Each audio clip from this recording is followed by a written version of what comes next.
ولما بلغ اشدہ، جب حضرت یوسف علیہ السلام اپنی پوری قوت کو پہنچا یعنی جوان ہوا۔ مفسرین لکھتے ہیں کہ حضرت یوسف علیہ السلام کی عمر 18 سے 20 سال کے لگ بھگ ہو گیا، تو اللہ رب العالمین اس عمر کو ذکر فرماتا ہے کہ جب حضرت یوسف علیہ السلام اپنی پوری قوت کو پہنچا، آتیناہ، ہم نے اسے عطا کیا، ہم نے اسے دیا حکم و علم، حکم اور علم دو چیزیں۔ حضرت یوسف علیہ السلام کو اللہ رب العالمین منصب اور مقام اور مرتبہ عطا کیا، اس میں دو چیزوں کا ذکر فرمایا، حکم و علم۔ ہم نے اس کو حکم بھی دے دیا، ہم نے اسے علم بھی دے دیا۔ اب حکم کیا ہے، علم کیا ہے، اس پر مفسرین فرماتے ہیں حکم حضرت یوسف علیہ السلام کو اللہ تعالیٰ نے وہ دانائی دی کہ آپ جو بھی بات کرتے، جو بھی فیصلہ فرماتے، جو بھی اظہار فرماتے وہ صحیح اور درست ہوتا۔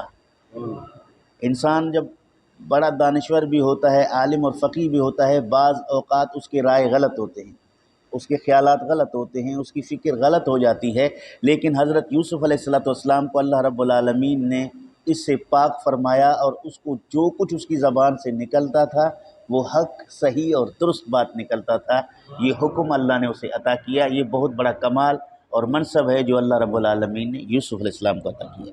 وعلم، خوابوں کی تعبیر، جو جس طرح کا خواب دیکھے یوسف علیہ السلام کے پاس آئے، صحیح درست اس کی تعبیر بیان فرمائے کہ یہ اللہ رب العالمین کا عطا ہے۔ اب یوسف علیہ السلام کو رب ذوالجلال نے یہ دو چیزیں دی، پھر فرمایا وَكَذَلِكَ نَجْزِي الْمُحْسِنِينَ۔ یہ صرف یوسف علیہ السلام کے لیے نہیں، ہمارے جتنے نیکوکار بندے جو نیکی کی راہ پر چلتے ہیں ہم اسے ہر وقت نوازتے رہیں گے، علم سے، دانائی سے، ایمان سے، عزت سے، مرتبے سے ہم نوازتے رہیں گے۔ یعنی ہماری نوازش کا دروازہ بند نہیں ہے، شرط یہ ہے کہ انسان مخلص بن جائے، نیکوکار بن جائے، سیدھے راستے پر چلے تو ہم اسے ہر طرح کی بھلائیاں عطا فرماتے ہیں۔ اس کے بعد حضرت یوسف علیہ السلام اور زلیخا کے معاملے کا ذکر فرمایا کہ جب وہ جوانی کو پہنچے، انہیں درست دانائی اور علم عطا کیا گیا، اس وقت وراودتہ، اسے اپنے نفس کی طرف بلایا، کس نے؟ التی ہو فی بیتہا، وہ عورت جس کے گھر میں یوسف علیہ السلام رہتے تھے۔ قرآن نے نام نہیں لیا اس عورت کا جس کے پاس یوسف علیہ السلام رہائش پذیر تھے۔ ظاہر ہے اس میں عزیز مصر اور اس کی بیوی زلیخا ہے، تو قرآن مجید نے یہاں اس کا نام ذکر نہیں کیا بلکہ اس کے گھر کی طرف اشارہ کر کے فرمایا کہ اس عورت نے یوسف علیہ السلام کو گناہ کی دعوت دی جس کے ہاں آپ رہتے تھے۔ وغلقت الابواب، انہوں نے دروازے بند کیے، وقالت حیت لک، کہا جا میری طرف، یعنی گناہ کی دعوت دی۔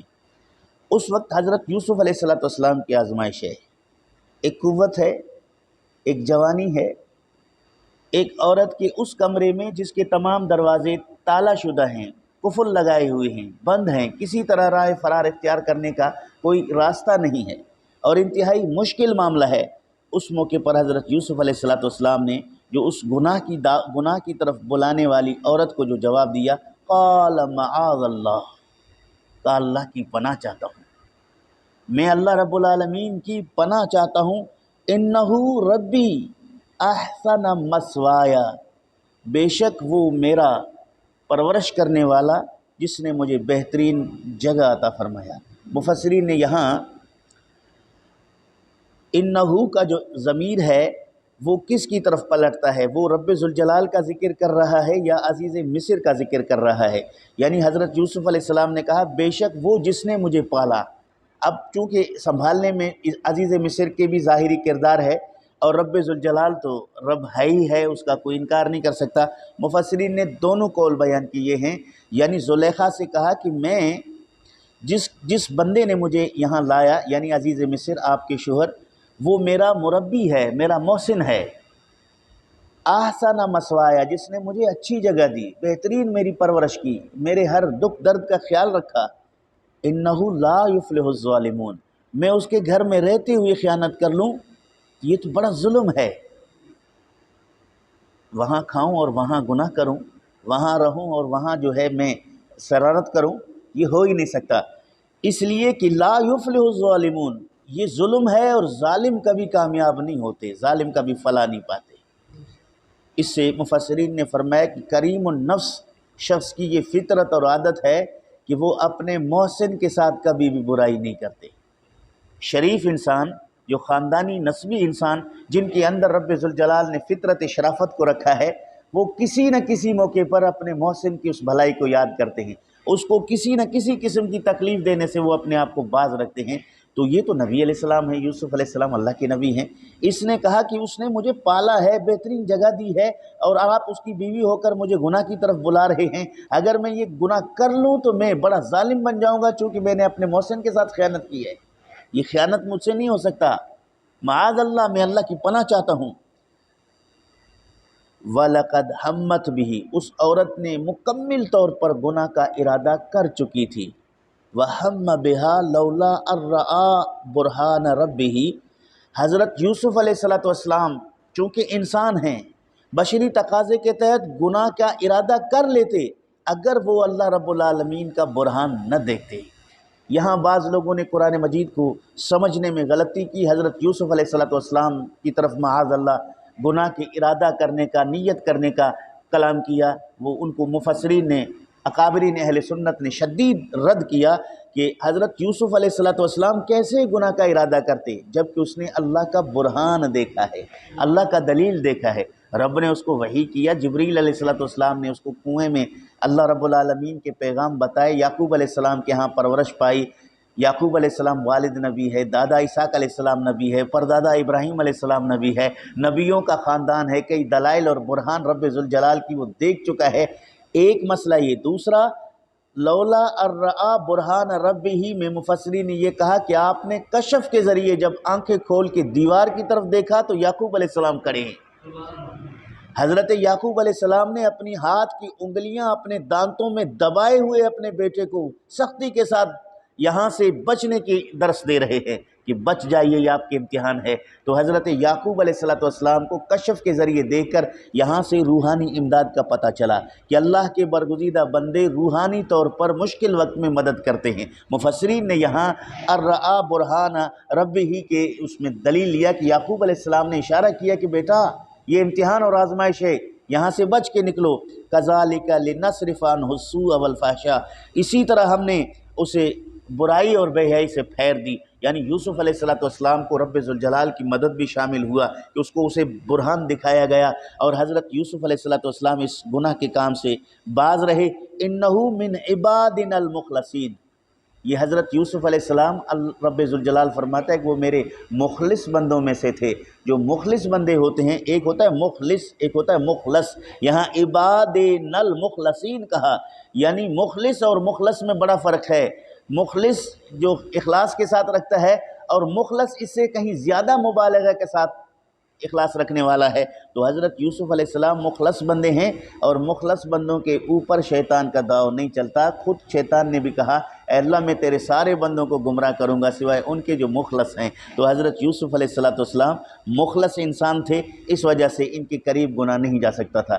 ایک یہاں مسئلہ اہل سنت کے ہاں یہ عقیدہ کتب عقائد علم الکلام میں موجود ہے، اللہ کے سارے نبی حضرت آدم علیہ السلام سے لے کر محمد مصطفیٰ صلی اللہ تعالیٰ علیہ وسلم تک تمام کے تمام معصوم عن الخطا ہیں، یعنی گناہوں سے یہ معصوم ہیں، گناہ کا ارادہ نہیں کر سکتے، غلطی اور خطا ان کے قریب نہیں جا سکتا۔ ایک اللہ کے نبی معصوم ہیں، دوسرے فرشتے معصوم ہیں۔ فرشتہ بھی گناہ نہیں کرتا اور اللہ کے نبی بھی گناہ نہیں کرتے، یا یوں کہو کہ فرشتے بھی گناہ نہیں کر سکتے، اللہ کے نبی بھی گناہ نہیں کر سکتے، چونکہ رب ذوالجلال نے ان کو معصوم فرمایا۔ واستبق الباب، دونوں دروازے کی طرف دوڑے۔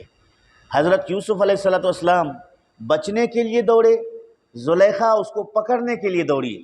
واستبقا تثنیہ کا صیغہ، دو بندوں کے دوڑنے کا ذکر، اس ایک میں حضرت یوسف علیہ السلام، دوسرا زلیخا، ایک بچنے کے لیے، دوسرا اس کو پکڑنے کے لیے، یہ دونوں کا دوڑ کیا الباب، دروازے کی طرف۔ وقدت قمیصہ من دبر، اور زلیخا نے حضرت یوسف علیہ السلام کے کرتا مبارک کو پیچھے سے پکڑا، جس سے کرتا پیچھے سے پھٹ گیا، چر گیا۔ وَأَلْفَيَا سَيَّدَهَا لَدَى الْبَابِ، اسی وقت عزیز مصر جو ہے کتفیر دروازے پر دونوں کو آ کے دیکھا کہ یہ کیا ہے۔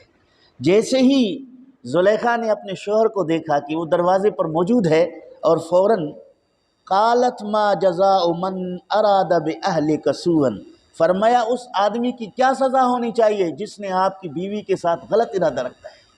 استغفر اللہ، زیادتی کرنے والی، گناہ کی طرف بلانے والی اور بے اختیار سارے انتظام کو انجام دینے والی جب عزت کی بات آئی تو فوراً الزام حضرت یوسف علیہ السلام پہ دے دیا۔ اب حضرت یوسف علیہ السلام الا ان یسجن او عذاب علیم، پھر اس سزا کو بھی تجویز کیا اس خاتون نے جو خود گناہ گار ہے، بے گناہ کو مجرم ٹھہرا کر اس کی سزا بھی بتا رہی ہے، یا تو اس کو جیل بھیج دو یا تو کوڑا لگا کے دردناک سزا دے دو۔ مفسرین فرماتے ہیں کہ اس نے وہ جو پہلی بات کی کہ اس کی کیا سزا ہونی چاہیے جس نے آپ کی بیوی کے متعلق برا ارادہ رکھتا ہے، تو فوراً چونکہ وہ محبت میں تھی فوراً اس کو یہ خیال آیا کہ عزیز مصر کوئی غصے میں آ کر اسے قتل نہ کر دے، اس ڈر سے پھر فوراً کہا کہ نہیں، اس کو یا تو جیل بھیج دو یا تو کوڑے مارو، یعنی قتل سے بچنے کے لیے دوسرا آسان راستہ خود تجویز کر کے یوسف علیہ السلام کو ایک موت سے بچانے کی فکر میں بھی ہے چونکہ محبت میں وہ فریفتہ ہے، اور دوسری اپنی عزت بچانے کے لیے ان کو مجرم ٹھہرا کر ان کی سزا بھی تجویز کر رہی ہے۔ اور اس موقع پر حضرت یوسف علیہ السلام جو وہاں موجود تھے، قال ہی راودتنی عن نفسی، حضرت یوسف علیہ السلام نے کہا کہ میرا اس میں کوئی قصور نہیں ہے، یہی عورت جو ہے مجھے گناہ کی طرف بلا رہی ہے اور یہی عورت مجھے گناہ پر مجبور کر رہی ہے۔ جب آپ نے یہ بیان دیا، مفسرین فرماتے ہیں کہ اس یوسف علیہ السلام اور زلیخا اور وہ عزیز مصر اسی کمرے میں ایک 4 مہینے کا بچہ جو حضرت یوسف علیہ السلام کے متعلق گواہی دی، اور وہ بچہ زلیخا کی خاندان میں سے کسی کی تھی۔ قرآن نے کہا وَشَاہِدَ، گواہی دی، شاہدن، ایک گواہ نے، من اہلہا، اہلہا یہ تثنیہ کا صیغہ یعنی عورت کے لیے ہے، مونس کا صیغہ ہے کہ اس کے گھر والوں میں سے ایک گواہ نے گواہی دی۔ 4 مہینے کے بچے نے بول پڑا، گواہی کس طرح دی؟ ان کان قمیصہ قد من قبل فصدقت وہو من الکاذبین، اگر قمیض آگے کی طرف سے پھٹا ہے تو پھر عورت سچی ہے، یوسف جھوٹا۔ دیکھو قمیض کو، دیکھو آگے کی طرف سے ہے یا پیچھے کی طرف سے، اگر قمیض کا آگے والا حصہ پھٹا ہے تو یوسف کا بیان غلط ہے، پھر عورت کی بات صحیح ہے۔ فلما اچھا فَإِنْ كَانَ قَمِيصُهُ قُدَّ مِنْ دُبُرٍ فَكَذَبَتْ وَهُوَ مِنَ الصَّادِقِينَ، اگر قمیض پیچھے کی طرف سے پھٹا ہے تو پھر عورت جھوٹی ہے، یوسف سچا ہے۔ کیسا پیارا بیان، کیسی گواہی، نام نہ لیا کہ یہ مجرم ہے، یہ مجرم ہے، علامت بتا دیے کہ اب فیصلہ خود کرو عزیز مصر، دیکھو میں نے آپ کو بتا دیا ہے، قمیض دیکھ لو، آگے کی طرف سے اگر پھٹا ہے تو ظاہر ہے آگے والا، آگے کی طرف سے پھٹا ہے تو ہاتھا پائی ہے، پیچھے کی طرف سے پٹا ہے تو یہ راہ فرار ہے، وہ پیچھے اس کو روکنے کے لیے وہ کام کر رہی ہے۔ فَلَمَّا رَآ قَمِيصَهُ قُدَّ مِن دُبُرٍ، جب دیکھا قمیض کو تو وہ پیچھے کی طرف سے پھٹا ہے، قَالَ إِنَّهُ مِن كَيْدِكُنَّ، اسی وقت کہا کہ یہ تم عورتوں کی مکر ہے، یہ تمہاری چال ہے۔ زلیخا کی طرف متوجہ ہو کر عزیز مصر نے کہا یہ تمہاری چال ہے، یوسف علیہ السلام اس میں بے قصور ہے۔ إِنَّ كَيْدَكُنَّ عَظِيمٌ، تم عورتوں کی جو مکر فریب یہ بہت زیادہ خطرناک ہے، عظیم ہے۔ یوسف آرد عن ھذا، پھر یوسف علیہ السلام کی طرف توجہ کر کے کہا یوسف چھوڑ دیجئے، جانے دیجئے، عزت کا معاملہ بھی ہے، گھر کا معاملہ بھی ہے، اور بادشاہ کا وزیر بھی ہے، عزیز مصر بھی ہے، اتنی بڑی بات ہے، تو اس بات کو آگے پھیلانے سے روکنے کے لیے یوسف علیہ السلام سے کہا کہ رہنے دیجئے، چھوڑ دیجئے۔ وَاسْتَغْفِرِي لِذَنبِكِ، زلیخا سے کہا کہ آپ اپنے گناہ کے لیے معافی مانگیے، اِنَّكِ كُنْتِ مِنَ الْخَاطِئِينَ، بے شک تو خطا کار ہے، اب اس گناہ کے لیے تو معافی مانگ لیجئے۔ تو یہاں ثابت ہو گیا پہلے ہی فیصلے میں حضرت یوسف علیہ السلام کو عزیز مصر نے بے گناہ قرار دے کر زلیخا کو گناہگار ٹھہرا کر اس کو توبہ اور معافی اور مغفرت کی بات کر کے ثابت کر دیا کہ یوسف علیہ السلام بے گناہ ہے۔ بعد میں اگر اس کو جیل بھیج دیا گیا ہے تو وہ عزیز مصر گناہ کی وجہ سے نہیں بھیجا، بات پھیلی، عزت کا مسئلہ آیا تو بتقاضۂ بشریت کے اس بات کو دبانے کے لیے یوسف علیہ السلام کو جیل بھیجا۔ اس کا آگے قرآن مجید کی آیات ہیں، کل انشاءاللہ اس پر گفتگو کریں گے اور اس سے فقہی مسائل بھی آپ کی خدمت میں عرض کریں گے۔ اللہ عمل کی توفیق نصیب فرمائے۔